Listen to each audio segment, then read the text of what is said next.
Nabasa ko ito sa Facebook. Welcome to EDSA! Puding po! Hop!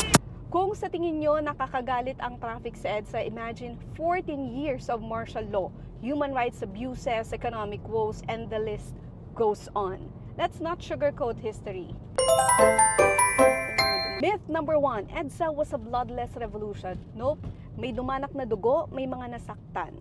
Hindi lang natin maipost ang photos dahil baka ma-flag tayo. Huwag nating kalimutan ang mga sakripisyo ng mga bayani katulad nila Edgar Hopson at Nililio sa Hilao. Myth number 2, dahil sa EDSA Revolution, nagkaroon ng kontraktualisasyon at dumami ang OFW. Nabasa ko ito sa Facebook.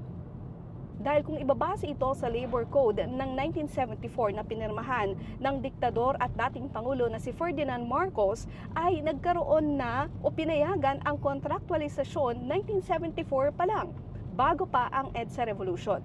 At kung titingnan ang datos mula sa POEA, bago pa ang 1986, ay dumami na ang bilang ng mga OFW. Myth number 3, EDSA Revolution solved all our problems.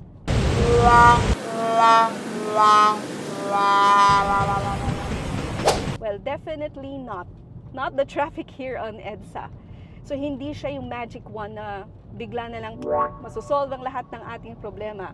Pero, ang EDSA Revolution, huwag nating kalimutan, ay nagbigay daan para mas bigyan nating halaga ang ating tinatamasang demokrasya. Hindi pa rin naman nabibigyang solusyon ang mahal na presyo ng bigas, mahal na presyo ng produktong petrolyo at ang mabagal na paglago ng ating ekonomiya tulad ng mabagal na daloy ng trapiko dito sa EDSA. At tandaan, ang EDSA Revolution ay hindi tagumpay ng isang political party, tagumpay ito nating mga Pilipino.